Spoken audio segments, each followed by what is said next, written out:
प्रश्न 24, रिक्त स्थानों की पूर्ति करें। तो प्रश्न 24 का पहला क्या है? घनाभ की सभी सतहें। तो इसमें हम क्या भरेंगे? ये रिक्त स्थान में हम क्या भरेंगे? आयताकार। तो यहाँ पे हम लिख लेते हैं आयताकार। तो घनाभ की सभी सतहें आयताकार होती है। ठीक है, घनाभ की सभी सतहें कैसी होती है? आयताकार। तो यहाँ पे रिक्त स्थान में भरेंगे आयताकार। दूसरा कह रहा है घन की सभी सतहें। तो घन की सभी सतहें कैसी होती है? वर्गाकार। तो यहाँ पे हम क्या लिखेंगे? वर्गाकार। दूसरा में रिक्त स्थान में भरेंगे वर्गाकार। तीसरा, गोला के किनारों की संख्या।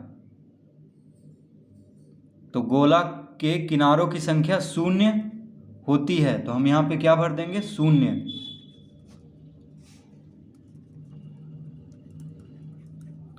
चौथा में क्या है? वृत्त के सभी त्रिज्याएं। वृत्त के सभी त्रिज्याएं बराबर या समान होती है। क्या लिखेंगे? समान।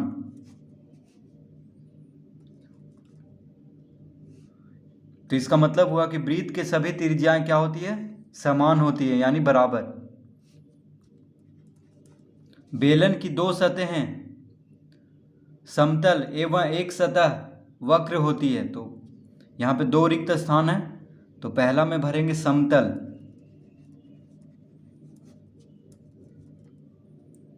एवं एक सतह वक्र।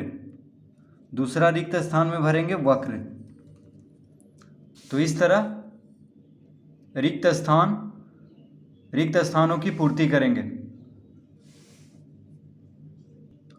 तो पहला में देखिए, घनाभ की सभी सतहें क्या भरेंगे? आयताकार होती हैं। घन की सभी सतहें वर्गाकार होती हैं। गोला के किनारों की संख्या 0 होती है।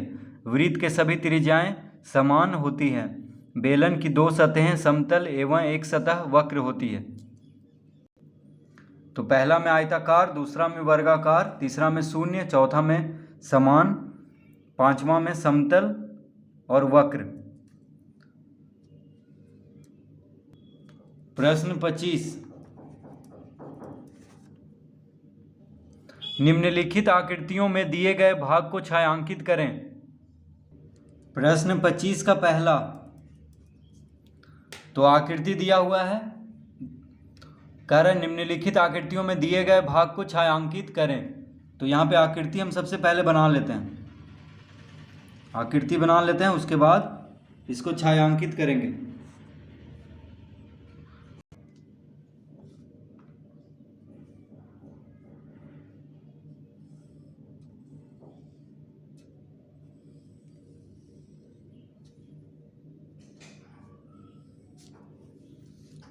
तो इस तरह से यहाँ पे एक वृत्त बना हुआ है। उसके बाद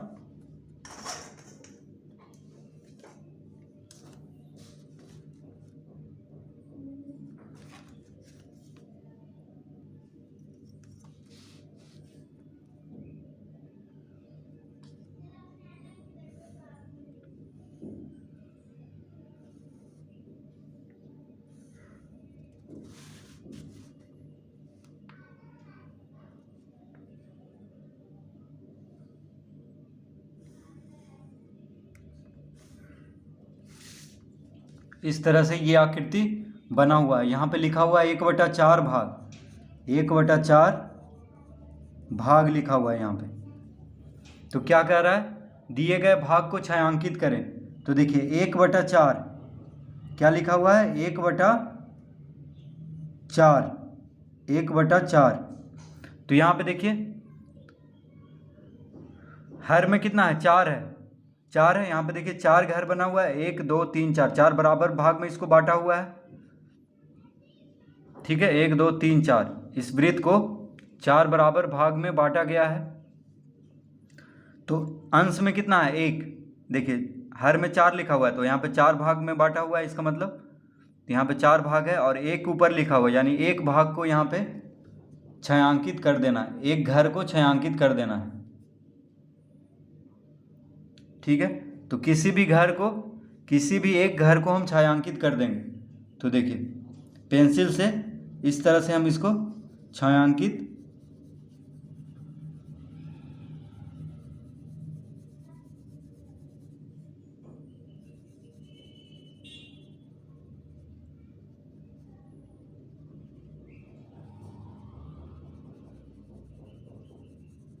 सिर्फ एक ही घर को छायांकित करेंगे, क्योंकि 1/4 लिखा हुआ है। देखिए 4 घर में एक घर को छायांकित करना है, 1/4 यानी 1 का 4 भाग। तो एक क्या हुआ, एक हो गया, ये वृत्त को एक कहा गया है, तो वृत्त का 1/4 भाग, यानी तो वृत्त को 4 बराबर भाग में बांटा गया है और फिर 1/4 है, यानी ऊपर में 1 है, तो एक घर को छायांकित करेंगे। बटा में 4 है, इसका मतलब इसको 4 भाग में बांटा गया है बराबर भाग में, और अंश में 1 है, यानी 1 को छायांकित कर देना है। 4 बराबर भाग में से एक भाग को छायांकित कर देना है। इस तरह से देखिए रंग देना है बस पेंसिल से।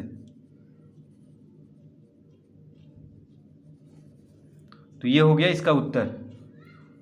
तो बस यहाँ पे इसको छायांकित कर देना है एक घर को। अब दूसरा का चित्र हम बना लेते हैं। यहाँ पे देखिए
इस तरह से हम इस आकृति को बना लेंगे।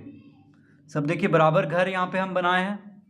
ठीक है, अब कह रहा है 3/8 भाग, 3/8 भाग इसका छायांकित करना है। तो 1/4 भाग देखिए इस तरह से छायांकित हुआ है। तो 1/4 भाग का मतलब है 4 में से 1। देखिए 4 में से 1, और यहाँ पे 3/8 है, यानी 8 में से 3। देखिए यहाँ पे 8 बराबर घर बना हुआ है, 1 2 3 4 5 6 7 8।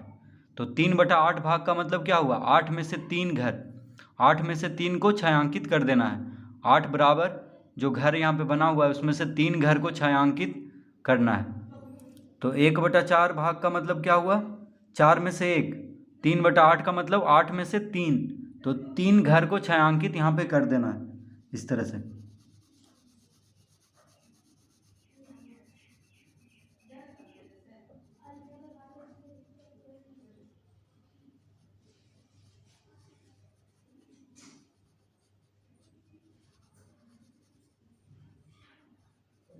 तो 3/8 का मतलब क्या हुआ, 8 में से 3। तो यहाँ पे 8 बराबर घर है। यहाँ पे देखिए 1 2 3 4 5 6 7 8।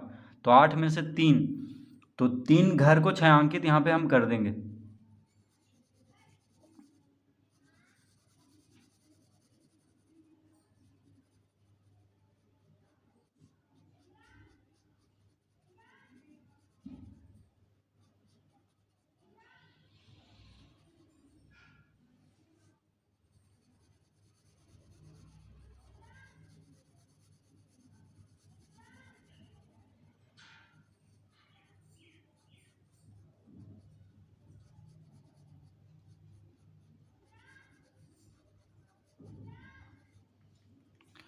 तो इस तरह से इसको हम छायांकित कर देंगे।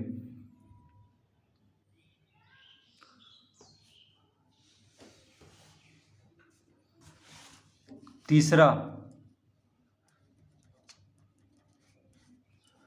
तो तीसरा में एक वर्ग बना हुआ है।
तो इस तरह से चित्र यानी आकृति बना हुआ है। तो इसमें लिखा हुआ है 1/2 भाग को छायांकित करना है। इसका 1/2 भाग छायांकित करना है। 1/2 भाग, 1/2 भाग का मतलब हुआ आधा। देखिए, एक को अगर 2 से भाग दे दे तो क्या मतलब हुआ इसको? आधा। 1/2 का मतलब क्या हुआ? आधा। यानी इस आकृति का आधा भाग को छायांकित करना है। तो किसी भी संख्या को अगर हम 2 से भाग दे देते हैं तो उसका आधा हो जाता है। जैसे 10 को 2 से भाग देते हैं तो 10 का आधा क्या होता है? 5। उसी तरह 1 को 2 से भाग देंगे तो आधा हो जाएगा, यानी 1 का आधा। तो देखिए, एक मतलब हो गया ये पूरा आकृति, एक मतलब हो गया ये पूरा आकृति, और 1/2 भाग है यानी ये पूरा आकृति का आधा। 1/2 मतलब क्या हुआ? आधा भाग। तो आधा भाग में कौन कौन आ गया इसमें? तो देखिए, यहाँ पे 4 बराबर भाग में बटा हुआ है। ये जो वर्ग है 4 बराबर भाग में बटा हुआ है। तो इसका आधा भाग को छायांकित करना है। तो 4 बराबर भाग है यानी 4 में से 2 भाग को छायांकित कर देना है। ठीक है, क्योंकि देखिए 1/2 भाग को हम लिख सकते हैं 2/4 भाग। ठीक है, 1/2 को हम 2/4 भाग लिख सकते हैं, क्योंकि देखिए 2 से 4 कट जाएगा, 2 बार में क्या बचेगा? 1/2। तो यहाँ पे 4 बराबर भाग है, तो 4 बराबर भाग है उसको हम लिख सकते हैं, यानी 1/2 भाग छायांकित करना है। तो 1/2 को हम 2/4 लिख सकते हैं, क्योंकि 2 से 4 कट जाएगा 2 बार में। देखिए 2 दूना 4, तो क्या बचेगा? 1/2। यानी 4 में से 2, 4 घर में से 2 घर को छायांकित करना है। देखिए 2/4 का मतलब क्या हुआ? यहाँ पे 4 बराबर घर है जिसमें से 2 घर को छायांकित करना है। तो 2/4 को 1/2 भी हम लिख सकते हैं, या 1/2 को 2/4 लिख सकते हैं, क्योंकि 2 से 4 2 बार में कट जाता है। देखिए 2 दूना 4, तो क्या बचेगा? 1/2। यानी 1/2 कहें या 2/4 कहें, एक ही बात है। ठीक है, तो 2/4 यानी 4 में से 2 घर को रंग देना है, और 1/2 का मतलब हुआ आधा, यानी इस आकृति में आधा को रंग देना है। तो 4 घर है तो यानी 2 घर को रंग देंगे। 1/2 का मतलब क्या हुआ? आधा, यानी इस आकृति का आधा। तो आधा मतलब हुआ यहाँ पे 4 बराबर घर है तो इसमें से 2 घर को हम रंगेंगे, कोई भी 2 घर को हम रंग देंगे, यानी छायांकित करेंगे।